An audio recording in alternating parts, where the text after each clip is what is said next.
Professor, আজকে কি বানিয়েছেন? এটা হচ্ছে টাইম মেশিন। এটার মাধ্যমে তুমি সময়ের পিছনে যেতে পারবা। কি? হ্যাঁ।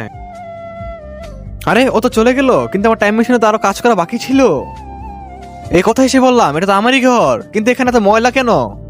আরে এটা তো ওই দিন যেদিন মা এসেছিল। একটু সময়ের জন্য বাইরে গেছে আর তুই ঘর এলোমেলো করে ফেলেছিস। আসার আগে পুরো ঘর পরিষ্কার করে ফেলি।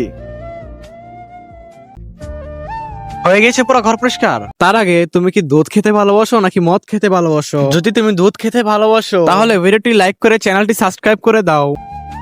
আরে একটু আগে তো ঘর ময়লা ছিল, পরিষ্কার হলো কিভাবে? বাহ বেটা, আজকে তুই পুরো ঘর পরিষ্কার করে ফেলেছিস। এই নে 100 টাকা, কিছু খেয়ে নিস। চলো এখন স্কুলে যেয়ে দেখি। এসে পড়েছি স্কুলে। আরে এটা তো ওই দিন যেদিন আমি হোমওয়ার্ক করে আসিনি। নালায়ক, হোমওয়ার্ক আনিসনি? তাড়াতাড়ি করে সুইটের হোমওয়ার্ক আমার ব্যাগে রাখি। হয়ে গিয়েছে কাজ, এখন আমি আমার টাইমে চলে যাই।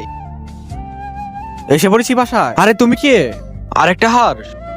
আরে টাইম মেশিন কাজ করছে না কেন? এর মানে আমি টাইমে ফেসে গেছি। এখন আমি কি করব?